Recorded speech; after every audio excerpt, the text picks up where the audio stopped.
¿Quiénes son y seguirán siendo los cubanos? Artículos sobre los cubanos escritos por un periodista mexicano. Salen de una isla pequeña y se han diseminado por todo el mundo. Uno es profesor en una universidad de Australia. Otro inauguró en Alaska un restaurante. Nada los arredra, ni el frío ni el calor. Los seduce el trópico de la Florida, pero soportan igualmente a pie firme los cielos de Boston y Nueva York. No mendigan, trabajan. Los que allá eran pobres, aquí son ricos. Los que allá eran medio pelo, aquí son pelo y medio. Ningún obstáculo sujeta su laboriosidad beligerante si la oferta es digna. Uno es rector de la universidad, otro maquilla muertos. Cambian, pero en la superficie. En Miami siguen jugando bolita. La bolita es una lotería que se juega ilegalmente en Cuba, para los que no son cubanos y no conocen el término. En Miami siguen jugando bolita, peleando gallos escondidos y enviando los hijos a las escuelas privadas. En Madrid están contra José Luis Rodríguez Zapatero. En Caracas contra Hugo Chávez. Siempre en la oposición. Se les critica y se les envidia, pero en el fondo se les admira. Gallegos por el trabajo y judíos por la voluntad de sobrevivir. Constituyen una legión empecinada que no se deja ignorar. Traen su música calurosa, el ruido, los frijoles negros y las palomillas, con moros y maduros. Pero traen sobre todo la simpatía, la cordialidad y la laboriosidad. ¿Quiénes son? Son los cubanos del destierro, la única población mundial trasplantada que, salvo los hebreos, en un tercio de siglo no ha perdido su identidad. Los que admiraban a Cuba desde lejos, como ejemplo supremo de pujanza latinoamericana, los que veían a Cuba como un milagro étnico y cultural donde todo parecía un relajo pero todo funcionaba bien, ya no tienen que ir a Cuba a conocerla. Aquí la tienen. Esta es Cuba. Estos son los cubanos, exagerados, fanfarrones, ruidosos, sí, pero también vitales, intensos y profundamente creadores. ¿Qué no han hecho en estos 47 años los cubanos del destierro para sobrevivir con dignidad? ¿Qué actividad manual o intelectual no han ensayado en este o en aquel país, por complicada que pareciera, para no quedarse detrás, para no dejarse discriminar? En algunas de esas actividades han llegado tan lejos que superan a emigraciones que los precedieron por cerca de medio siglo. No hay hospital en Estados Unidos donde no haya hoy un médico cubano. No hay periódico donde no haya un periodista cubano, ni banco donde no haya un banquero cubano, ni publicitaria donde no haya un publicitario cubano, ni escuela donde no haya un maestro cubano, ni universidad donde no haya un profesor cubano, ni comercio donde no haya un manager cubano. En las grandes ligas del béisbol, el nombre de más color y brillo es el de un cubano.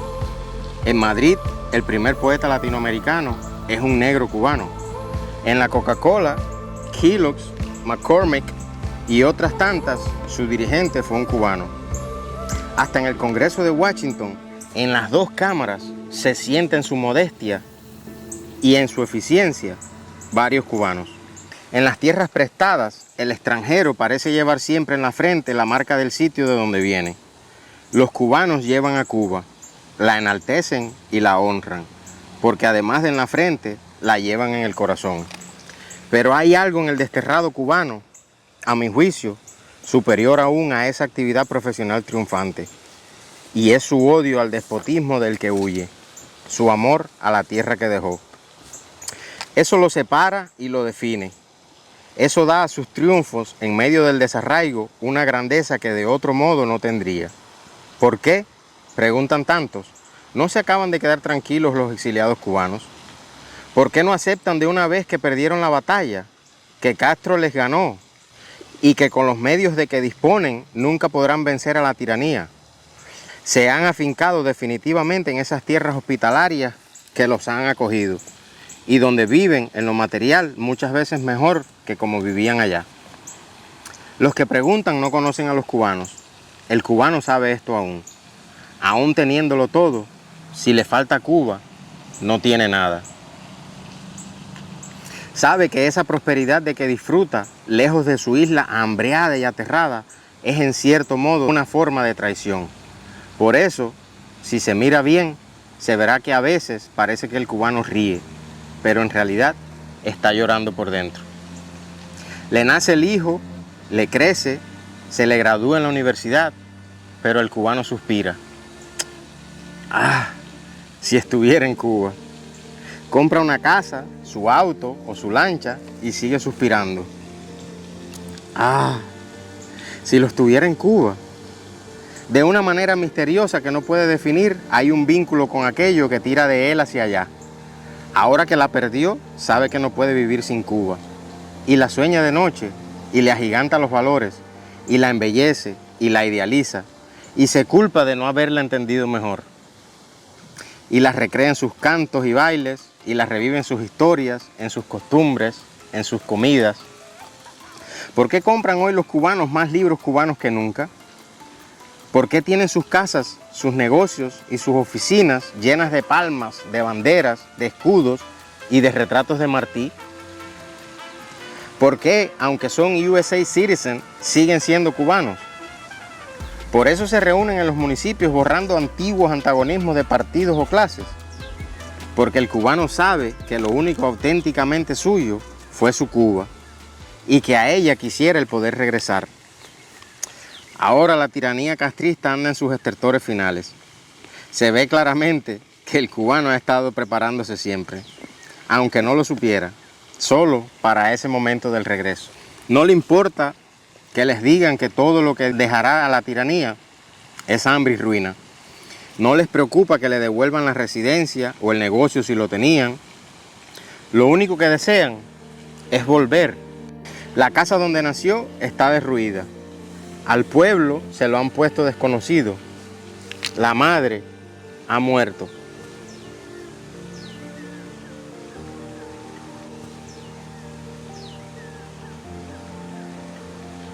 Pero no importa. El exiliado quiere de todos modos ir a esa casa, a ese pueblo, a esa tumba. La patria empieza ahí. En el exilio tropezó, erró y se equivocó, pero está salvado también, porque en el fondo de su ser nunca traicionó a Cuba. Cuando llegue ese momento, muchos volverán. Otros no podrán hacerlo. Pero la semilla que dejaron donde estuvieron exiliados no los olvidarán. Perdurarán por siempre y para siempre porque lo hicieron con sacrificios, tenacidad y amor. Y aunque a lo mejor no tendremos la oportunidad de leerlos, muchos escribirán sobre su paso aquí para orgullo de sus descendientes. Escrito por el periodista mexicano Víctor Monet, el 18 de noviembre de 2006.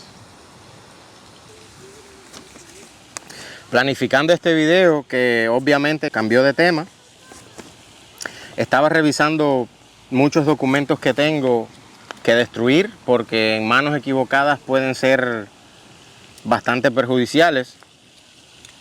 Encontré estas dos páginas que las imprimió mi esposa el 12 de diciembre de 2006.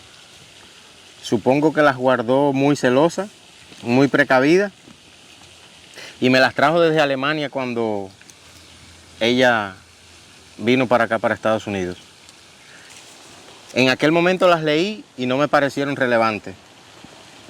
Pero ahora, con la experiencia que da el camino recorrido de emigrar, las volví a leer y ya las interpreté desde una perspectiva diferente.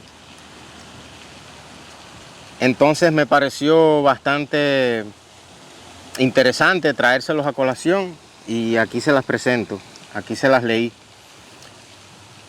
Si les gustó, por favor, les pido que le den like al video, que lo compartan con compañeros suyos, amistades suyas, familiares, que tengan el mismo sentir. Pero sobre todas las cosas, si alguien encuentra información sobre este señor Víctor Monet, el periodista mexicano, le agradecería de antemano que la compartan conmigo porque estuve buscando en Google y no pude encontrar ninguna información acerca de ese señor.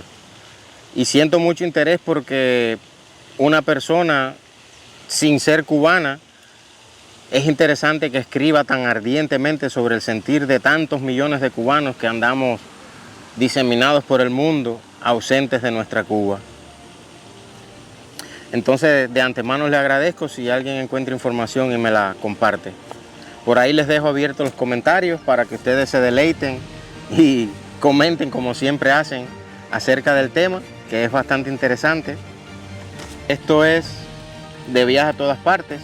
Por aquí les dejo la invitación a que nos veamos pronto en un próximo video.